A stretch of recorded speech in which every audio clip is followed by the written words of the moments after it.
Halo semuanya, aku Vian.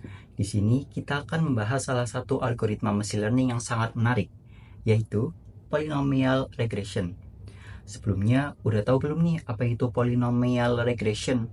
Jadi, polynomial regression adalah cara membuat model regresi yang tidak harus lurus dengan memasukkan variabel pangkat seperti x kuadrat, x pangkat 3, dan seterusnya, supaya bisa menyesuaikan bentuk data yang lebih kompleks. Jika kamu menemukan data yang membentuk garis lurus alias nonlinear, maka polynomial regression adalah solusi yang tepat buat kamu.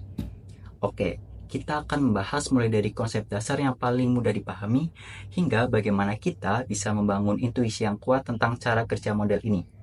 Yuk kita langsung saja mulai pembahasannya. Bayangkan kalau kamu adalah peneliti yang sedang mengamati tinggi tanaman selama 8 minggu. Di awal pertumbuhannya, mungkin lambat. Namun, seiring waktu, tanaman ini tumbuh semakin cepat dan tinggi. Jika kita plot data tinggi tanaman berdasarkan minggunya, hasilnya akan terlihat seperti kurva yang melengkung, bukan garis lurus. Pertanyaannya, bagaimana kita bisa membuat model yang akurat untuk memprediksi tinggi tanaman ini di minggu-minggu berikutnya? Jika kita hanya menggunakan model regresi linear yang hanya bisa membuat garis lurus, hasilnya akan sangat tidak akurat dan tidak merepresentasikan pola pertumbuhan yang sebenarnya. Ibaratnya, kita mencoba memaksakan garis lurus pada sebuah sungai yang berkelok-kelok. Pastinya nggak akan pas kan? Nah, disinilah keunggulan polynomial regression. Ia hadir untuk memodelkan data yang membentuk sebuah kurva. Gimana nih? Jadi udah paham kan? Jadi tahu apa bedanya linear regression dengan polynomial regression? Oke, aku jelasin lagi nih. Linear regression, seperti namanya, hanya mampu menciptakan garis lurus untuk memodelkan hubungan antar variabel. Ini sangat efektif jika data kita memang memiliki hubungan linear, seperti hubungan antara jam belajar dan nilai ujian yang cenderung naik lurus. Namun, untuk data yang melengkung seperti pertumbuhan tanaman tadi, atau mungkin hubungan antara dosis obat dan efektivitasnya yang pada awalnya naik lalu stabil atau bahkan turun, linear regression jelas tidak akan optimal menggambarkannya.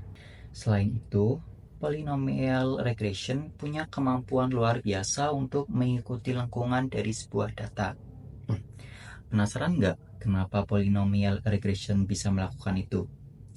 Rahasianya adalah dia menambahkan dimensi baru pada fitur data kita. Jika pada regresi linear kita hanya mempertimbangkan fitur X, maka pada regresi polinomial kita menambahkan fitur X kuadrat, X pangkat 3, dan seterusnya. Tergantung pada derajat polinom yang kita pilih. Ini seperti memberikan fleksibilitas lebih kepada model untuk membentuk kurva yang sesuai dengan data asli. Coba kita bayangkan sebuah seutas kawat lurus yang bisa kita tekuk menjadi berbagai bentuk lengkungan. Itulah yang dilakukan polynomial regression pada modelnya. Untuk memahami bagaimana penambahan fitur ini bekerja, mari kita lihat tabel sederhana berikut ini. Jika awalnya kita hanya memiliki fitur X, misalnya untuk minggu keberapa, maka untuk polynomial regression kita akan menghitung dan menambahkan kolom X kuadrat dan bahkan X pangkat 3 jika diperlukan. Perhatikan bagaimana nilai di kolom X kuadrat atau X pangkat 3 tumbuh jauh lebih cepat dibandingkan X. Nah, ini adalah kuncinya. Model polinomial bekerja dengan menambahkan dimensi baru dari data. Jadi, bukan hanya X sebagai fitur tunggal, tapi juga X kuadrat dan X3.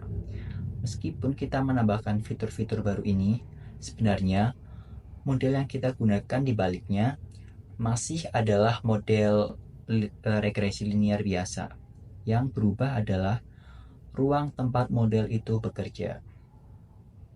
Dengan adanya fitur-fitur baru seperti X kuadrat dan X pangkat 3, model kita yang sejatinya masih mencari hubungan linear pada fitur-fitur yang sudah ditransformasi, ini mampu membentuk kurva parabola atau bahkan kurva yang lebih kompleks untuk menyesuaikan diri dengan pola data yang non-linear.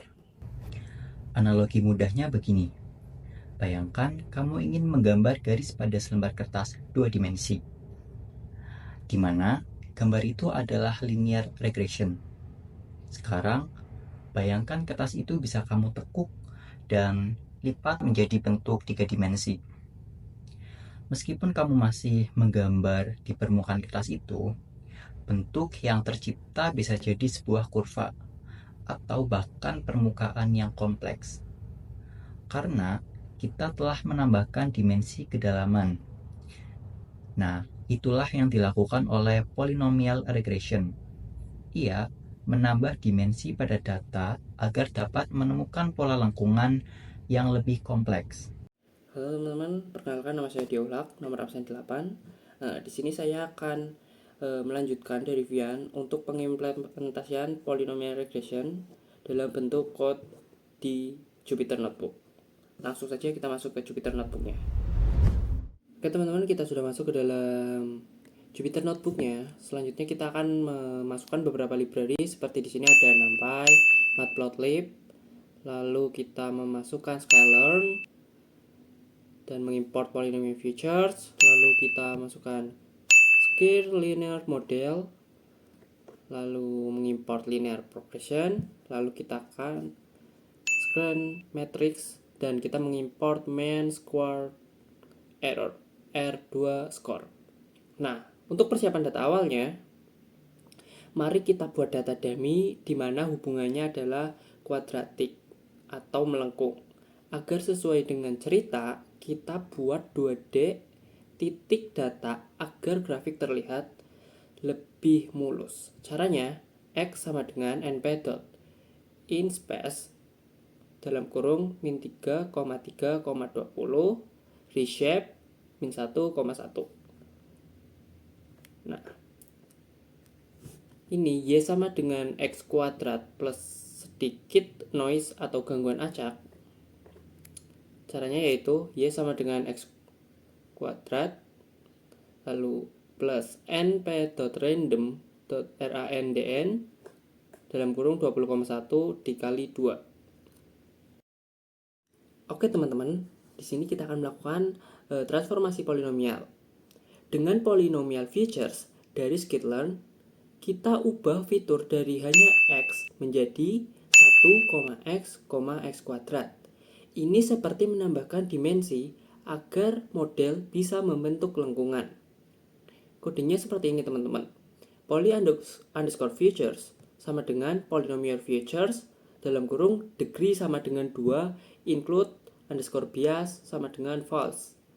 Lalu kita coding juga x underscore poly sama dengan poly underscore features dot fit underscore transform dalam kurung x besar.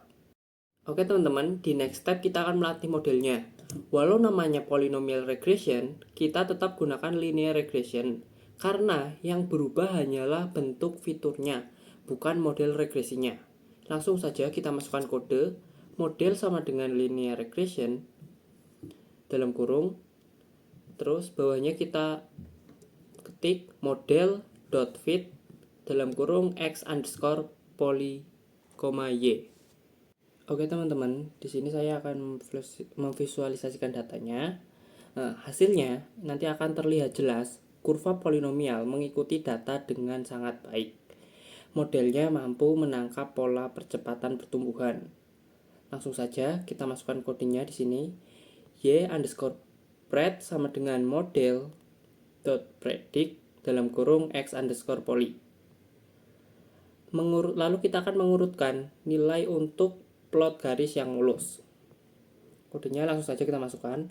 Sort underscore axis sama dengan np.arcsort dalam kurung x.flatten dalam kurung.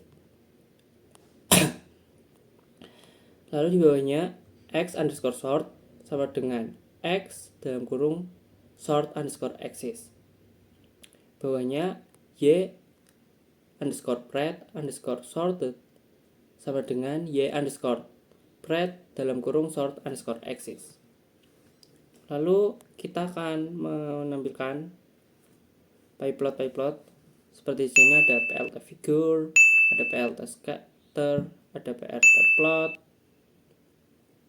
lalu ada plt title, ada plt.xlabel dan ylabel, plt legend, plt grid, dan yang terakhir ada plt.show. Lalu dievaluasi dilakukan dengan MSE dan R kuadrat. Nilai R kuadrat mendekati 1 berarti model sangat cocok dengan data. MSE kecil artinya error juga kecil. Langsung saja kita masukkan kodenya. MSE sama dengan main underscore square root underscore error dalam kurung y, underscore pred. Di bawahnya R2 sama dengan R2 underscore score dalam kurung y, underscore pred. Lalu kita print hasil evaluasi model. Lalu kita print juga main square d error MSE. Lalu kita print juga R2 score-nya. Selanjutnya, untuk melihat hasilnya, kita bisa klik shift enter dan ya, ini dia hasilnya. Nah, kalau kita lihat secara keseluruhan, model regresi polinomial kita itu telah berhasil dengan baik. Secara visual juga bisa kita lihat, kurva prediksi pada garis merah itu mampu mengikuti pola lengkungan dari data aslinya titik biru itu secara akurat. Keberhasilannya ini juga didukung ya oleh angka di mana R2 skornya sebesar 0,8143 menunjukkan bahwa model ini tuh mampu menjelaskan sekitar 81% keberagaman data dengan tingkat kesalahan rata-rata yang terukur oleh MSE sebesar 2,2731. Ini membuktikan bahwa pendekatan polinomial adalah pilihan yang tepat untuk dataset nonlinear ini. Nah, sekian pembahasan dari saya. Kurang lebihnya saya mohon maaf. Wassalamualaikum warahmatullahi wabarakatuh.